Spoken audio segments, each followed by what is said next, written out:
It was one of those crisp autumn evenings when the sky was a soft shade of purple, and the air carried a cool bite. I had just finished a late-night shift at the bookstore and was locking the door behind me when I heard the sound of footsteps approaching from the quiet street. At first, I thought it was just another late-night jogger passing by, but then I saw him, a figure in a dark uniform. A cop. His name was Michael. He lived in the apartment next door, but we had only exchanged brief, polite greetings in the hallway or at the mailboxes. He was always professional, his posture straight and his gaze sharp. But there was something about him that intrigued me. Something beyond the uniform, beyond the quiet smiles and simple nods we'd shared. He approached me slowly, his expression unreadable. "Hey, Jason," he said, his voice low but steady. "I hope I'm not disturbing you, but I've got a bit of a situation." I wasn't sure what to make of it. It was late, and we'd barely spoken more than a handful of words before. Still, I nodded, trying to hide my curiosity. "What's up?" I asked. "I've got to ask you for a favor," Michael continued, his voice just barely carrying in the night air. "There's a small situation at the station. Nothing serious, but they got me on call tonight, and I was hoping to just grab a quick bite. I know it's late, but if you're up for it, I could really use some company." His request caught me off guard. I had never expected a cop to reach out to a neighbor for something like this. But there was something about the way he said it, the sincerity in his eyes, that made me hesitate before giving a response. "I don't mind," I said after a pause. "You can come in for a bit. I've got some leftovers from dinner." He gave me a small, almost grateful smile. "Thanks, Jason. I'll only be a minute." When he stepped into my apartment, I noticed how different he seemed. Out of uniform, more relaxed, but still very much Michael. There was a slight vulnerability to him now that made him seem human. I offered him a seat on the couch, and we spent the next few minutes talking in small bursts, casual chatter about work, the weather, and the usual pleasantries. But it was as if there was an unspoken thread between us. His gaze lingered a little longer than normal when our eyes met, and I couldn't help but feel a pull toward him, an interest that went beyond simple neighborly curiosity. "How's the job treating you?" I asked, trying to steer the conversation into safer territory. Michael leaned back into the couch, exhaling slowly. "It's been tough recently," he admitted. "Long hours. Some late nights. Sometimes it feels like there's no real break." I could hear the exhaustion in his voice, something I hadn't expected from someone who wore his uniform so confidently. I felt for him, even if I didn't fully understand the demands of his work. "You ever take time for yourself?" I asked, and he chuckled softly, shaking his head. "Not really. Guess that's why I'm here, huh? Try to take a little time for me." There was something about that moment, the way he let his guard down just a little, that made me want to reach out to him more. I wasn't sure what it was, but I felt connected to him in a way I hadn't expected. There was something magnetic in his vulnerability, something that made me feel like I wanted to protect him from whatever he was carrying around. That we shared a comfortable silence for a moment, just sitting there on the couch, our conversation running in the background like soft music. Then, unexpectedly, Michael shifted in his seat, leaning slightly toward me. "I'm not really good at this," he said almost shyly. "Talking to people, opening up, but I'm glad you're here." The sincerity in his words left me momentarily speechless. There was something real about what he was saying, something raw, and I realized just how much we had in common. Both of us were people who wore masks in the world. Me with my job at the bookstore, him with his uniform, pretending everything was fine, pretending we had it all together. But in that moment, I understood. We both needed something more. "Anytime, Michael," I said quietly. "I don't mind the company, and you don't have to hide anything around me. You're safe here." His eyes softened, and for the first time, I saw something I hadn't before, a hint of trust. He had come here for comfort, for something more than just food or a quick chat. He needed to be seen, to be heard, and for some reason, I was the one he chose to be with tonight. That we stayed there for a few more hours, talking about everything and nothing, slowly unwinding from the pressures of the world outside. And as the night drew to a close, Michael stood up to leave, but not before he turned to me with a quiet smile. "Thanks for tonight. It meant more than you know," he said. "No problem," I replied, feeling the warmth of his words settle in my chest. "Anytime, Michael." He nodded and left, and I stood there in the doorway, watching him walk back to his apartment. But this time, I didn't just see him as my neighbor. I saw him as someone real, someone I could connect with, someone who wasn't just a uniform or a job title. And as I closed the door behind me, I couldn't help but feel that this was just the beginning of something new, something unspoken but undeniable, a connection that went beyond the surface. The days that followed were quieter than usual, but they felt different. Every time I saw Michael in the hallway or in passing, there was an unspoken familiarity between us, something more than just polite neighborly exchanges.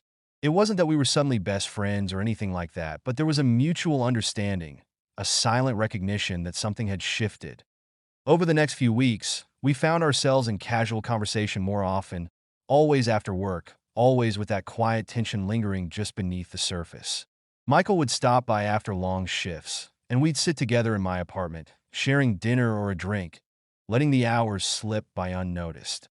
Sometimes we'd talk about our day-to-day lives, but more often we'd talk about things that were harder to put into words: his challenges as a cop, my struggles with the bookstore, the ways we both tried to hide our true self from the world. That IT was during one of these late-night talks that something shifted again. We had just finished a quiet dinner, and the air between us was thick with the kind of unspoken things we both needed to say, but hadn't found the courage to voice yet. Michael had been unusually quiet that night. His shoulders were tense, his hands fidgeting in his lap. I couldn't help but notice it. "Something's on your mind, isn't it?" I asked, my voice soft. He looked up at me, his eyes tired, but there was something else in them, a vulnerability I hadn't seen before. He took a deep breath before speaking. Sometimes I wonder if I'm doing enough," he said slowly, the words heavy with something deeper. "Not just with my job, but with everything. I always feel like I'm giving so much of myself to others, to the city, to the job, that I forget what I need. What I really need." His voice faltered slightly, and for the first time, I saw the weight of everything he carried. The pressure to be perfect, to always show up, to be the one others relied on. It wasn't something I'd ever really thought about before, not in relation to him. But in that moment, I saw him not as a cop, not as my neighbor, but as a person, a man who needed something more than just the demands of his job and the duties he carried. That I leaned in instinctively and placed a hand on his arm. "You don't always have to be everything to everyone, Michael," I said gently. "You deserve something for yourself. Whatever it is you need, you don't have to hide it. You don't have to pretend you have it all figured out." He looked at me, the tension in his face slowly melting away. There was a long pause before he spoke again. "I guess. I'm not sure what that looks like, what I need. But lately, I've been thinking that maybe I'm not alone in needing something more." He glanced down at the space between us, his fingers tracing the edge of the table nervously. "I guess I've been wondering if maybe you'd be open to figuring it out with me." His words hung in the air, hanging between us with the weight of something both tender and terrifying. There was a moment of silence where I could feel my heart beat a little faster in my chest. I hadn't expected this. I hadn't expected him to say those words, to let the walls come down so suddenly that I felt the hesitation in my own heart, the fear of stepping into something unknown, something that could complicate everything. But there was also a part of me, a part that had been growing steadily over the last few weeks, that didn't want to let this moment slip away. Without thinking, I reached out and touched his hand, the warmth of his skin sending a jolt through me. "I don't know what this could be, Michael," I said, my voice barely above a whisper, "but I know that I don't want to walk away from it. Whatever this is, I want to see where it takes us." His eyes softened, and for the first time, I saw a flicker of relief in them. Slowly, carefully, he threaded his fingers through mine, and in that simple gesture, everything else seemed to fall away. The confusion, the doubts, everything but this moment, this quiet, simple connection between us. "I'm glad," he said, his voice steady, but his hand tightening around mine just slightly. "I'm really glad." From that night forward, things changed between us, but not in the way I expected. There wasn't a sudden rush or dramatic shift. Instead, we took small steps together, navigating this new path slowly, carefully. We shared more moments like the one we'd just had. Quiet talks, shared silences, little gestures that spoke volumes. But as we spent more time together, something undeniable started to form between us. It was in the way Michael would laugh a little easier when I was around, in the way I started to look forward to the sight of him, even on ordinary days. There was a pull between us, something magnetic that neither of us could deny, even if we didn't fully understand it. Yet, point one evening, after a long week, I invited Michael over for a quiet night in. The rain had started to fall lightly outside, and we were curled up on the couch, a movie playing quietly in the background. I hadn't planned on saying anything, but as I turned to him, I felt the weight of all the unsaid things. "Michael," I said softly, my voice trembling just a little. "I'm starting to realize something about this, about us." He turned his head toward me, his expression open and patient, like he was waiting for me to find the right words. "I think I want more," I said, the words coming out in a rush. "Not just the moments together, not just the quiet nights. I want this, whatever this is, to be real, to be something more than just something fleeting." Michael didn't say anything for a moment, but his eyes never left mine. Slowly, he leaned in, his lips brushing softly against my forehead, the touch gentle, reassuring. "I want that too," he murmured. "I want to see where this goes, Jason. I don't have all the answers, but I'm willing to figure it out with you." And as I closed my eyes, feeling the warmth of his body next to mine, I realized that this was exactly what I had needed all along. Not perfection, not certainty, but the willingness to take each step together, to explore this quiet, messy, beautiful connection that had grown between us that we weren't sure where it would take us. But in that moment, it didn't matter. We had each other, and that was enough. The weeks that followed were filled with a gentle unfolding of something neither of us had fully expected, but both of us had secretly longed for. We began to settle into a routine, but it wasn't the kind of routine that felt dull or predictable. It was full of subtle, tender moments, a shared look when one of us was lost in thought, the way we'd sit together in the quiet hours after a long day, finding comfort in just being near each other. There were times when we spoke about the future, but always in tentative, almost hesitant ways. It wasn't that either of us lacked the desire for something more. It was simply that we were both so cautious, wary of rushing something that felt so delicate, so new. Our connection, which had once been only a quiet spark, was now a steady flame, and we both understood that it deserved to be nurtured slowly, carefully. Point one night, after an especially exhausting week, we found ourselves in my apartment once more. The rain had returned, casting a soft, constant rhythm against the windows. We sat together on the couch, my head resting on Michael's shoulder as we watched a movie, but our focus was elsewhere. The atmosphere between us had shifted in the most natural way. It felt like we were no longer just two neighbors who had found comfort in each other's company, but two people who were slowly building something that felt real, something that felt like it could last. Michael shifted slightly, his fingers running gently through my hair, a soft smile pulling at his lips as he spoke. "You know," he began, his voice low and warm, "I've been thinking a lot about how things started between us." He paused, almost like he was weighing his words carefully. I don't think either of us expected it to turn out this way. I looked up at him, meeting his gaze. There was a sincerity in his eyes, the same sincerity that had drawn me to him in the first place. "No, we didn't. But maybe that's what makes it feel so right," I said quietly. "It wasn't forced. It just happened, in the best possible way."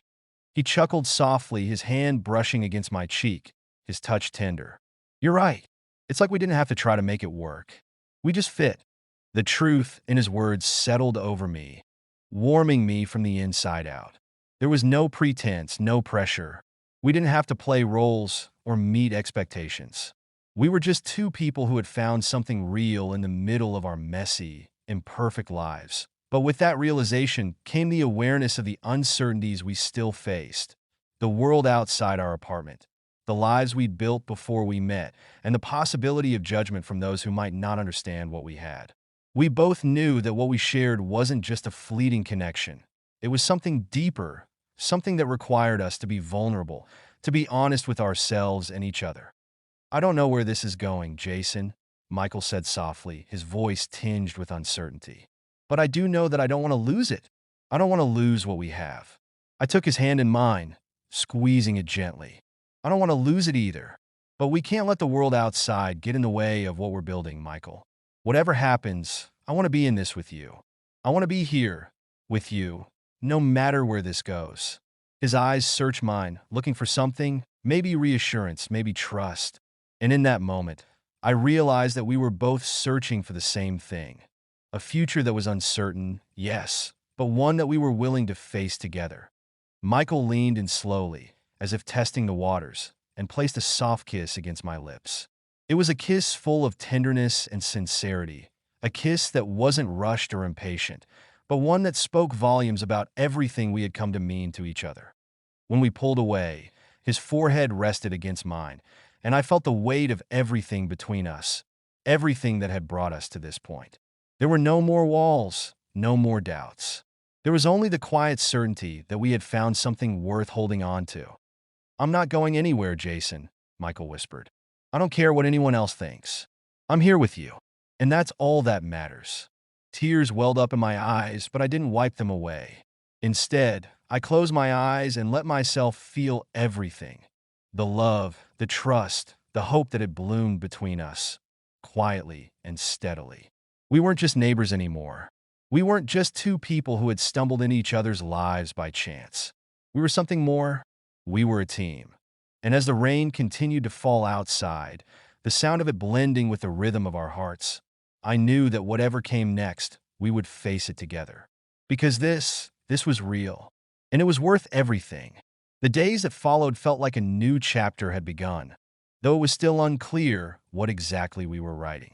Life outside our quiet little bubble continued as it always had, but the space we shared felt different now. It wasn't just the occasional shared smile or soft touch anymore. It was the certainty of knowing that we had each other, that no matter what came our way, we would face it together. Michael and I had always been careful, cautious about letting the outside world into our little sanctuary. We didn't talk openly about what we were to others. Not because we were ashamed, but because the world wasn't always kind, and we weren't yet sure how to navigate those waters. But in the privacy of our own space, there was an understanding.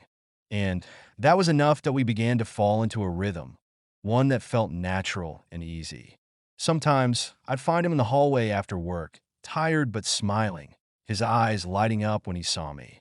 Other times, we'd sit in silence, the comfort of each other's presence, saying everything we needed to say.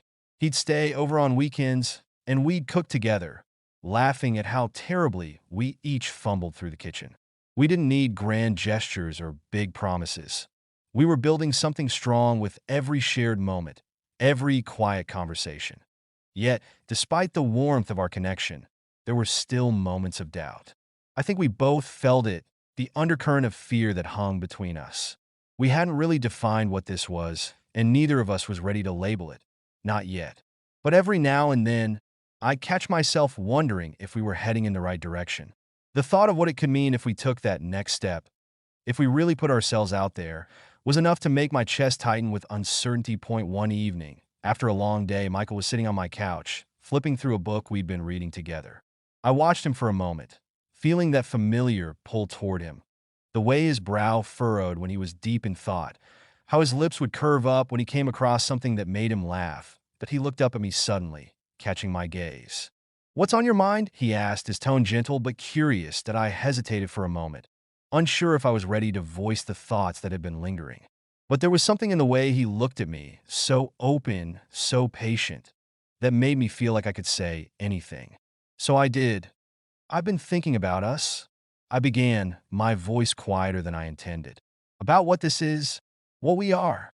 Michael set the book down and turned his full attention to me, his gaze unwavering. I could see the quiet understanding in his eyes, the way he was waiting for me to continue. "I don't know what to call it, Michael," I admitted, feeling vulnerable. "I don't know what this is or where it's going, but I can't shake the feeling that it's more than just something casual. It's more than just two people who got along well." I paused, taking a breath. "It feels like something real." He was silent for a moment, his eyes never leaving mine. I couldn't read the expression on his face. Was it concern? Curiosity? But I knew that he was hearing me. That meant everything.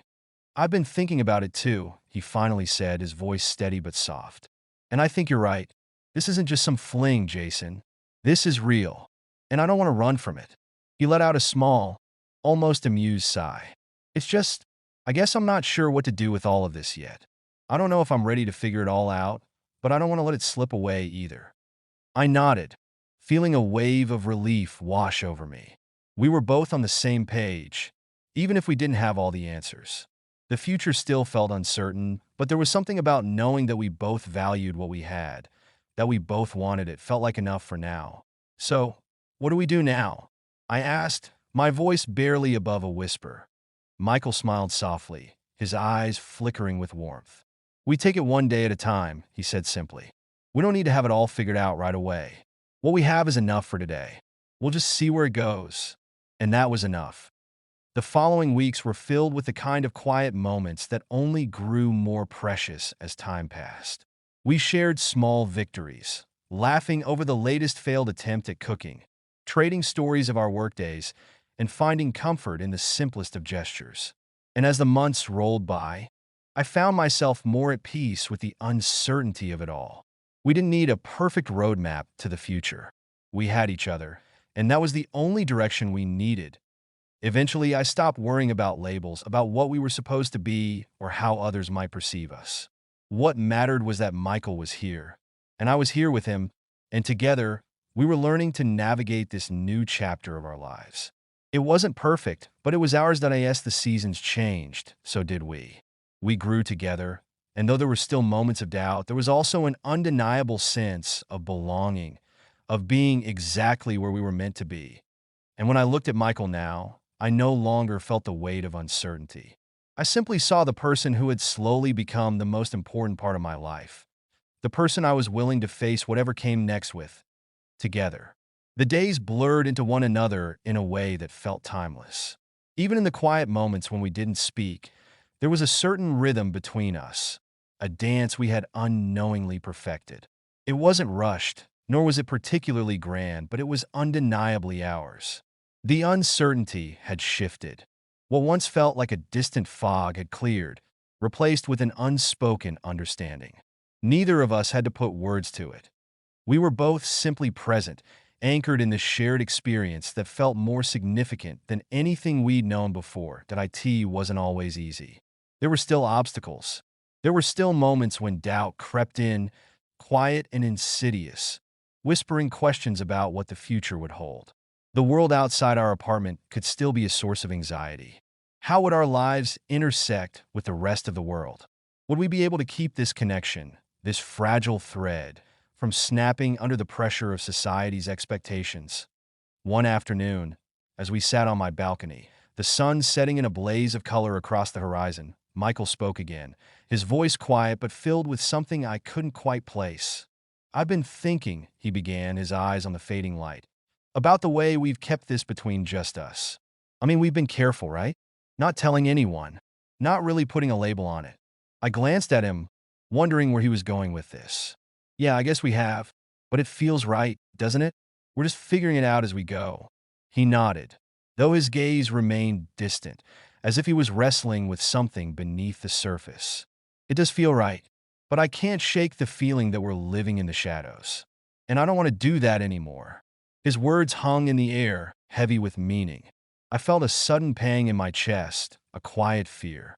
Michael had never been the type to shy away from honesty, but this felt like something deeper, a shift, a desire for something more.